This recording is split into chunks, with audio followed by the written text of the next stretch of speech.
Hi friends, Jeevan Jyoti మార్కెట్కి స్వాగతం. ఈరోజు మనం చెప్పుకోబోయేది ఏంటంటే 5 రకాల మిల్లెట్స్ ఉన్నాయి కదా, అందులో ముఖ్యమైనది అల్లిపల్లులు. అల్లిపల్లులలో పీచు పదార్థం ఎక్కువగా ఉంటుంది. ఇవి మన కంటి సమస్యల నుంచి, క్యాన్సర్ వ్యాధి నుంచి మనల్ని రక్షిస్తుంది. థైరాయిడ్ సమస్యలకు కూడా తగ్గిస్తుంది.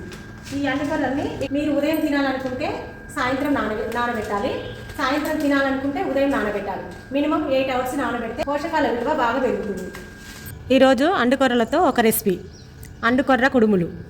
కావలసిన పదార్థాలు: అండుకొర్ర బియ్యం 1 కప్పు, లేత బెల్లం పాకం 3/4 కప్పు, కొబ్బరి పాలు 1/2 కప్పు, కొబ్బరి తురుము 1/2 కప్పు, యాలకుల పొడి 1 చిన్న చెంచా, నెయ్యి 3 చెంచాలు, జీడిపప్పు కొంచెం, పండు ఖర్జూర ముక్కలు కొంచెం. తయారు చేయు విధానం: అండుకొర్ర బియ్యం 4 గంటలు నానబెట్టుకొని నీడలో ఆరబోసుకొని తడిపిండి మర పట్టించుకోవాలి. సిద్ధం చేసుకున్న ఈ పిండిలో కొంచెం నెయ్యి, బెల్లం పాకం, కొబ్బరి తురుము, కొబ్బరి పాలు పోసుకొని చపాతి పిండిలాగా కలుపుకోవాలి.